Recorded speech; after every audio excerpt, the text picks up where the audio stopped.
Okay, good evening, all of you. Today topic is routes of drug administration. Routes of drug administration क्या है कि हम medicine को अपनी बॉडी के अंदर किन किन रूट्स के थ्रू ले सकते हैं। ठीक है, ऐसे कौन कौन से पूरी बॉडी के अंदर रूट हैं जिनमें हम अपनी जो भी मेडिसिन रिक्वायरमेंट होती है हमारी उसको हम ले सकते हैं depend on the patient condition and as well as drugs related factor. Clear. तो ऐसे रूट्स हम पढ़ेंगे बॉडी के अंदर कहाँ पर होते हैं, उनका कौन कौन सी मेडिसिन इन रूट्स में होती हैं जिनको हम बॉडी के अंदर एडमिनिस्ट्रेट कर सकते हैं। तो टॉपिक हमारा है routes of drug administration. Most drug can be administered by a variety of routes. The choice of appropriate route is given situation depends on both on drugs as well as patient related factors. Drugs जो variety of roots होते हैं body के अंदर जैसे मैंने अभी आपको बताया, लेकिन जो अप्रोप्रिएट रूट्स होते हैं, अप्रोप्रिएट चॉइस होती है रूट्स की कि थोड़ी ना हम कहीं भी कभी भी किसी भी जगह रख सकते हैं मतलब ड्रग्स को नहीं, वो सिचुएशन पर डिपेंड करता है। दोनों पेशेंट के रिलेटेड फैक्टर्स क्या है और ड्रग्स के ऊपर डिपेंड करता है। ड्रग्स कैसा ड्रग है, लाइक वो कैप्सूल है या फिर वो पाउडर फॉर्म में है या लिक्विड फॉर्म में है या इंजेक्टेबल फॉर्म में है, वो डिपेंड करता है ड्रग्स के ऊपर as well as patient related factor. Like patient unconscious है, अनकॉर्पोरेटिव है, कैसा पेशेंट है जो कॉपरेट नहीं कर पा रहा है, किस तरीके का पेशेंट है, उस पर डिपेंड करता है। ठीक है, और हम ये डिपेंड उस पर भी करता है कि कौन सी डिजीज़ है। इसको फॉर एग्जांपल अगर पेशेंट को लिक्विड चढ़ाना है और वो ओरल उसको हम दे रहे हैं, ओरली नहीं हो रहा है, फॉर एग्जांपल अगर बॉडी के अंदर डिहाइड्रेशन हो गई है, बहुत ज़्यादा सीवियर डिहाइड्रेशन है और वो ऑरली नहीं कर सकता उसको पूरा डिहाइड्रेशन को हम हाइड्रेट नहीं कर सकते, ठीक है, ओरली, तो हम उसके अंदर हम लिक्विड देंगे। तो वो डिपेंड करता है डिजीज़ के ऊपर, ड्रग्स के ऊपर और पेशेंट रिलेटेड फैक्टर्स पर। ओके, तो जो रूट्स होते हैं वो हम ब्रॉडली डिवाइड करते हैं, मतलब रूट को हम क्लासीफाइड बोल सकते हैं। दो टाइप के क्लासिफिकेशन में डिवाइड कर सकते हैं हम इसको, लोकल एक्शन और सिस्टमिक एक्शन। लोकल रूट्स और लोकल एक्शंस क्या होता है, these route can be only be used for localized lesion at accessible site and for the drugs whose systematic absorption from the site is minimal, slow, absent, these local routes are। ये कहने का मतलब है कि जो roots होते हैं वो हमारे लोकलाइज लीजन पर, हम इसको लोकल रूट मतलब लोकलाइज लीजन पर, फॉर एग्जांपल स्कार हो गया या फिर कोई बम्प हो गया, लीजन कोई भी at the site of skin पर लीजन हो गया, उस पर हम मिनिमली स्लो इसका एब्जॉर्प्शन रेट होता है और हम वहाँ पर इसको अप्लाई कर सकते हैं, that is local route. Local routes के अंदर आते हैं हमारा topical route, deeper tissues and arterial supply. Topical routes क्या होते हैं, ये हमारे एक्सटर्नल एप्लीकेशन ड्रग्स होते हैं जो surface of localise action. Okay, इसमें skin, oropharyngeal nasal mucosa, eyes, ear canal, vagina, for example sucralfate, neomycin, salbutamol, propionate, iodine, lidocaine. ठीक है, ये सब हमारे जो ड्रग्स होते हैं ये भी हमारे लोकल रूट पर अप्लाई करते हैं और इसका जो मोड ऑफ डिलीवरी होती है वो स्लो होता है, मिनिमल एब्जॉर्प्शन होता है और इनके मोड है skin, oropharyngeal nasal mucosa, eyes, ear canal and vagina. ये हमारे non absorbable drugs orally action देते हैं। फॉर एग्जांपल म्यूकोजा, अगर हम बात करते हैं म्यूकोजा की तो सक्रालफेट और नियोमाइसिन, और इन्हीलेशन के लिए हमारा जो एक्शन होता है ब्रोंकाई पर वो साल्ब्यूटामॉल और फ्लक्टिकेजोन और propionate and irrigating solution jellies जो कि होती है हमारी आयोडीन और लिडोकेन। ठीक है, ये हमारा टॉपिकल मेडिकेशन होते हैं। ठीक है, टॉपिकल मेडिकेशन होते हैं मतलब सरफेस पर अप्लाई करते हैं, मिनिमली इनका एब्जॉर्प्शन स्लो होता है, स्लो रेट होता है इनका। ठीक है, लेकिन डेंटल प्रैक्टिस में भी हम ले सकते हैं, एंटीसेप्टिक्स हो गई, एंटीजन्स हो गए, टूथपेस्ट हो गए, माउथ वॉशेज हो गए, ये सारे गार्गल्स, लोजेंसेस, ये सारे के सारे हमारे टॉपिकल रूट्स के अंदर आते हैं, मतलब इसको हम लोकल रूट बोल सकते हैं। लोकल रूट्स में ड्रग्स अप्लाई करते हैं और इसका जो एक्शन मैकेनिज्म ऑफ एक्शन है सुपरफिशियली होता है। ठीक है, ओके, नेक्स्ट है हमारा डीपर टिश्यू।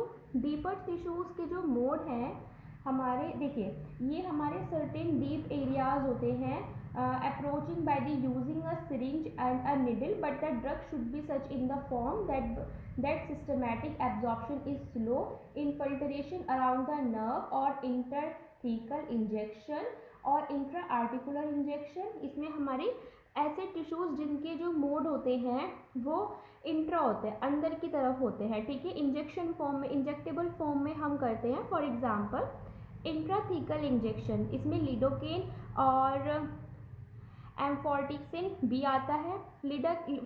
इंट्राथीकल इंजेक्शन जो आता है वो हम सेरेब्रोस्पाइनल फ्लूइड जो होता है हमारा उसके लिए करते हैं। सेरेब्रोस्पाइनल फ्लूइड में स्पाइन के अंदर लगता है, in the between the subarachnoid space, subarachnoid space में लगता है।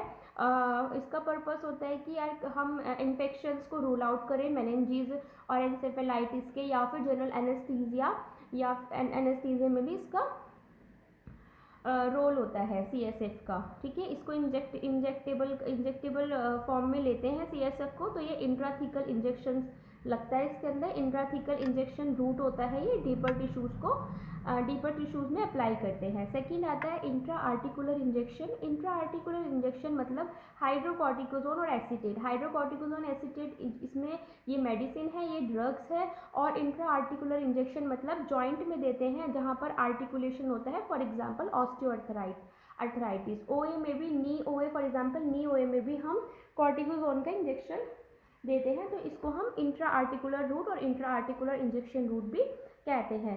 थर्ड आता है रेट्रोबल्बर इंजेक्शन। रेट्रोबल्बर इंजेक्शन भी हमारा हाइड्रोकॉर्टिकोजोन एसीटेट देते हैं। रेट्रोबल्बर इंजेक्शन का यूज करते हैं हम पैरालाइज्ड करने के लिए। जब भी हम आई का ऑपरेशन या फिर आई सर्जरी कर रहे होते हैं तो वहाँ पर एक्स्ट्रा ऑक्यूलर मसल्स को पैरालाइज्ड करने के लिए या एंथेसाइज्ड करने के लिए आइज को before the surgery retrobulbar injection route में अप्लाई करते हैं टू परफॉर्म द सर्जरी, ठीक है। तो ये हमारा रूट्स हो गए डीपर टिश्यूज़ के। थर्ड आता है आर्टीरियल सप्लाई। आर्टीरियल सप्लाई क्या होता है? Close intra articular injection is use for the contrast media in angiography. इसमें हम कंट्रास्ट डालते हैं, ठीक है। क्लोज इंट्रा आर्टिकुलर होता है मतलब आर्टरीज के अंदर दिया जाता है। इसका जो मतलब एक यूज होता है, एंटी कैंसर मेडिसिन होती हैं वो हम फिमोरल और ब्रैकियल आर्टरीज में देते हैं। Localise effect for the limb malignancy के अंदर कैंसर के लिए हम एंटी कैंसर ड्रग प्रोवाइड करते हैं टू इन्फ्यूज इन फिमोरल और brachial artery to localize the effect of limb malignancy. Okay, अब आता है हमारा सिस्टमिक रूट। सिस्टमिक रूट्स क्या होता है? The drug administered through systemic routes in intended to be absorb into blood stream and distributed all over including the site of action through the circulation. Systemic मतलब system, जो पूरे body system के अंदर circulation होना है through the blood stream. ऐसे routes में हम मेडिसिन अप्लाई करेंगे, ठीक है। तो वो हमारे सिस्टमिक रूट्स के अंदर आता है जो पूरी बॉडी में सर्कुलेट हो, ठीक है, including the site of action through the circulation के थ्रू, ठीक है। फर्स्ट आता है हमारा ओरल। ऑरल मतलब ओल्डेस्ट फॉर्म होती है, ओल्डेस्ट रूट है हमारा टू सप्लाई द मेडिसिन। बहुत कॉमनेस्ट साइट होती है ऑफ ड्रग एडमिनिस्ट्रेशन, बहुत सेफ़र होती है, इसके लिए कोई भी असिस्टेंस की रिक्वायरमेंट नहीं होती, नॉन इन्वेजिव होती है, पेनलेस होती है, बहुत आराम से इसको लिया जा सकता है। और ज़्यादातर यूज़ होने वाली जो रूट्स है वो हम कह सकते हैं ओरली ही है। इसमें हम सॉलिड फॉर्म भी ले सकते हैं डोजेज की और लिक्विड फॉर्म भी ले सकते हैं, दोनों ही हम ओरली ले सकते हैं। सॉलिड फॉर्म की बात करें, सॉलिड फॉर्म में पाउडर्स आते हैं, टैबलेट्स आते हैं, capsules, spansules, dragees, moulded tablets, gastrointestinal therapeutic system. और लिक्विड में एलिक्सरीज, सिरप्स, इमल्शन, मिक्सचर्स, ये सारे ही चीज़ें हम ओरली ले सकते हैं। तो ये हमारे ब्लड स्ट्रीम के थ्रू, सर्कुलेशन के थ्रू, ब्लड स्ट्रीम के थ्रू, सर्कुलेशन के थ्रू पूरी बॉडी में सर्कुलेट हो जाती है along the site of a action, ठीक है। नेक्स्ट आता है हमारा सबलिंगुअल और बकल और सबलिंगुअल। ये टैबलेट और पैलेट कंटेनिंग ड्रग्स होते हैं इसके अंदर, ये अंडर द टंग्स रखे जाते हैं या फिर माउथ के अंदर क्रश करे जाते हैं और ये स्प्रेड हो जाते हैं पूरे बकल म्यूकोजा में। इसमें लिपिड सॉल्यूबल और नॉन इरिटेटिक ड्रग्स जो होते हैं ये एडमिनिस्ट्रेट करते हैं। ठीक है, मतलब हमारे ऐसे ड्रग्स होने चाहिए जो एक तो इरिटेबल ना हो, क्योंकि इसको हम रखेंगे, ठीक है, बकल अंडर द टंग रखेंगे, और एक ये लिपिड सॉल्यूबल हो, मतलब ये सॉल्यूबल हो जाएं आराम से, लिक्विड कांटेक्ट में आते ही ये सॉल्यूबल हो जाएं। ठीक है, और ये अपने action mechanism of action start कर दें। इसके अंदर इसका जो एब्जॉर्प्शन रेट होता है वो रैपिडली होता है, बहुत जल्दी होता है, और जो मोड ऑफ एक्शन है, जो एक्शन का टाइम रेट है, वो मिनट के अंदर प्रोड्यूस हो जाता है। ठीक है, इसमें जो सबलिंगुअली ड्रग्स होते हैं, ग्लाइसरील ट्राइनिट्रेट होता है, ब्यूप्रेनॉर्फिन होती है, डेजा अमाइनो ऑक्सीटोसिन होते हैं, ये सारे इसके सबलिंगुअल बकल के अंदर आते हैं। ठीक है, इसमें जो होता है, इसकी जो चीफ एडवांटेज होती है कि लिवर इसके अंदर बाईपास होता है, और ड्रग्स जो होते हैं इसमें first pass metabolism can be absorb directly into the systemic circulation, तो इसका एक बेनिफिट भी है। तो ये सबलिंगुअल और बकल रूट्स कहलाते हैं जहाँ पर हम ड्रग को एडमिनिस्ट्रेट करते हैं। ओके, नेक्स्ट आता है rectal. Rectal certain irritant and unpleasant drug can be put into the rectum as a suppositories or retention enema for systemic effect. For example, अगर कॉन्स्टिपेशन है इन प्रेगनेंसी या फिर कोई सपोजिटोरीज रखनी है रेक्टल एरिया के अंदर, तो ये इरिटेंट अनप्लेजेंट ड्रग होते हैं, इसलिए इसको रेक्टल वाले एरिया के अंदर पुट करते हैं। This route can also be used when the patient is having recurrent vomiting. अगर ये जब पेशेंट को रिकरेंट वोमिटिंग हो रही है तो इस रूट का हम तब भी यूज़ कर सकते हैं to administered the drugs. Drugs are indomethacin, diazepam, ergotamine. इसका जो एब्जॉर्प्शन रेट होता है वो बहुत स्लो होता है, लेकिन इसका मैकेनिज्म ऑफ एक्शन बहुत अच्छा होता है। एब्जॉर्प्शन होने के बाद इसका जो मैकेनिज्म ऑफ एक्शन होता है वो बहुत रैपिडली होता है और बहुत ही इफेक्टिव होता है। ठीक है, नेक्स्ट आता है क्यूटेनियस। क्यूटेनियस रूट जो होता है वो स्लो होता है लेकिन प्रोलॉन्ग एब्जॉर्प्शन होता है, मतलब लंबे टाइम तक स्लो, और इसका रेट जो होता है वो एब्जॉर्प्शन का वो प्रोलॉन्ग होता है। Highly lipid soluble drugs can be applied over the skin, मतलब स्किन के ऊपर ही इसको अप्लाई कर सकते हैं। हाईली लिपिड सॉल्यूबल ड्रग्स होते हैं, धीरे धीरे वो सरफेस पर लगाने के बाद स्लोली वो एब्जॉर्ब हो जाएंगे और अपने मैकेनिज्म ऑफ एक्शन को शो करेंगे। इसमें लिवर भी बाईपास होता है। The drug can be incorporative in ointment applied to the specific area of the skin. For example, कोई भी आयोडीन है या फिर कोई भी स्प्रे है, ये सब, या भी कोई क्रीम है, कोई लिक्विड फॉर्म में है, उसको हम ओवर द स्किन अप्लाई करेंगे और इसका एब्जॉर्प्शन रेट जो होगा वो स्लो होगा, मतलब क्यूटेनियस ले रहे हैं हम इसके अंदर। ठीक है, क्यूटेनियस ले रहे हैं और इसका इस वजह से ही इसका एब्जॉर्प्शन रेट जो होगा वो स्लो होगा। ठीक है, नेक्स्ट आता है इनहलेशन। इनहलेशन मतलब इनहेल करना है। Volatile liquid gases are given by the inhalation for systemic action, for example general anaesthesia. ठीक है, absorption take place from the vast surface of alveoli. इसमें जो एब्जॉर्प्शन जो होगा वो सर्कुलेशन ना होकर, सर्कुलेट नहीं होगा, पूरी बॉडी में सर्कुलेट नहीं होगा, डायरेक्टली हम जब इनहेल करेंगे तो एल्वोलाई पर मैकेनिज्म ऑफ एक्शन शो करेगा। इसका एक्शन बहुत ही रैपिडली होता है, बहुत जल्दी एक्शन शो करता है ये। और when the administration is discontinue, अगर एडमिनिस्ट्रेशन इसका, फॉर एग्जांपल प्रोलॉन्ग इनहेल कर रहे हैं हम किसी चीज़ को और उसको हम डिसकंटिन्यू करेंगे तो जो ड्रग्स होगा वो डिफ्यूज़ हो जाएगा बैक हो जाएगा और रैपिडली एलिमिनेट हो जाएगा एयर के अंदर। ठीक है, इसमें irritant vapour cause inflammation for respiratory tract and increase secretion. कोई भी इरिटेंट अगर वेपर ले लिया हमने तो उसका साइड इफेक्ट ये हो सकता है कि वो सिक्रेशन इंक्रीज करेगा और रेस्पिरेटरी ट्रैक्ट में इन्फेक्शन कॉज करेगा। नेक्स्ट आता है नेजल। नेजल मतलब वही इनहेलेशन करेंगे, नोज के थ्रू करेंगे। ठीक है, एब्जॉर्ब करते हैं मैनी ड्रग्स को, फॉर एग्जांपल GnRH एगोनिस्ट और डेस्मोप्रेसिन। डेस्मोप्रेसिन और GnRH एगोनिस्ट जो होते हैं वो स्प्रे फॉर्म में लेते हैं।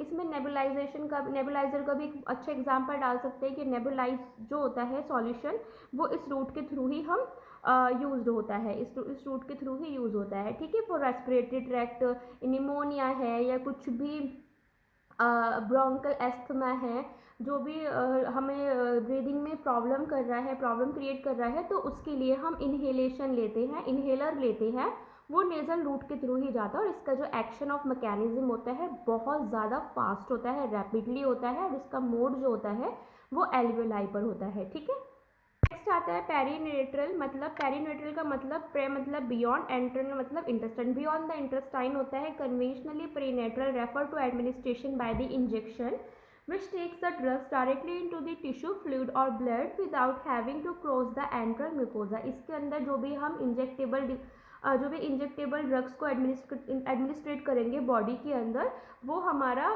Without crossing the enteral mucosa effect show करेगा। इसका जो ड्रग एक्शन होता है वो फास्ट होता है, वैल्यूएबल इन एमरजेंसीज में बहुत जल्दी से दिया जाता है, तो ये बहुत अच्छा सा रिजल्ट शो करता है। Parenteral route can be employed even in unconscious, uncooperative और वोमिटिंग पेशेंट। किसको लगातार वोमिटिंग हो रही है तो उसको हम ओरली नहीं दे सकते क्योंकि उसका वो निकल जाएगा, उसको हम एडमिनिस्ट्रेट करते हैं थ्रू द इंजेक्शन। और अनकॉन्शियस है तब भी वो नहीं ले पाएगा। इनकॉर्पोरेटिव है मतलब वो कॉपरेट ही नहीं कर पाता डॉक्टर के साथ, वो समझ ही नहीं पा रहा है कि उसको कैसे दवाइयाँ लेनी है, क्या करना है। बहुत ज़्यादा सीजर्स आ रहे हैं, कुछ भी चीज़ ऐसी हो रही है जो वो हमारी चीज़ों को समझ नहीं पा रहा, हम जो बोल रहे हैं वो कर नहीं पा रहा, तो उसको हम इंजेक्टेबल के थ्रू देकर उसको शांत कर सकते हैं। मतलब उसके एक्शन, मैकेनिज्म ऑफ एक्शन करा सकते हैं, उसका जो रूट होगा उसको उसके थ्रू हम आराम से उसको ड्रग्स को एडमिनिस्ट्रेट कर सकते हैं बॉडी में बिल्कुल प्रॉब्लम के बिना। डिसएडवांटेज क्या है, इस रूट की डिसएडवांटेज क्या है? Preparation has to be sterilize and is costlier. Technique is invasive और पेनफुल भी होता है, इन्वेजिव होता है क्योंकि हम इसको इंजेक्ट कर रहे हैं थ्रू सेल्फ। हाँ, इसके अंदर सेल्फ इंजेक्शन पॉसिबल है। अगर पेशेंट डायबिटिक है तो वो इंसुलिन का इंजेक्शन सेल्फ भी ले सकते हैं, इसमें कोई प्रॉब्लम नहीं, खाली सिर्फ इंसुलिन के लिए। और इसका जो होता है there is a chance for local injury, tissue injuries भी हो सकती है, बहुत ही minimally. The parenteral routes are, इसके रूट कौन कौन से होते हैं? सबक्यूटेनियस होता है। The drug is deposit to the loose subcutaneous tissue which is richly supplied by the nerves. Subcutaneous tissues मतलब वो जहाँ पर नर्व्स का सप्लाई ज़्यादा होता है। Irritant drug can not be inject, irritant drug नहीं कर सकते क्योंकि यहाँ पर हमने बताया कि सप्लाई जो नर्व है वो बहुत रिचली होता है, तो प्रॉब्लम आ सकती है, एब्जॉर्प्शन रेट स्लो होता है। Self injection possible because deep penetration is not ready. Self injection ले सकते हैं क्योंकि इसमें डीप पेनिट्रेशन की ज़रूरत नहीं होती। तो ये भी नहीं है कि कोई वीन्स, कोई आर्टरीज में इंजेक्शन हो जाएगा, इंजेक्ट होकर वहाँ पर इंजरी हो जाएगी, तो लोकल टिश्यू इंजरी का कोई इसमें प्रॉब्लम नहीं है। सेल्फ इंजेक्शन इसमें पॉसिबल है। This route should be avoided in shock patient में हम इसको अवॉइड करेंगे क्योंकि यहाँ पर वैसो कंस्ट्रिक्टेड होता है। इस वैसो कंस्ट्रिक्टेड होने की वजह से जो इसका एब्जॉर्प्शन जो होगा वो डिले हो जाएगा, होगा ही नहीं। Some special form of this routes are dermojet. Dermojet होता है, इस मेथड के अंदर निडल को यूज़ नहीं करते। हाई वेलोसिटी जेट होता है, ड्रग का सॉल्यूशन का वो प्रोजेक्ट करते हैं under the skin from the microfine orifice using a gun-like implement. The solution passes through the superficial layer of the skin and gets deposited to the subcutaneous tissue. It is essentially painless. Painless होता है, suited for mass inoculations.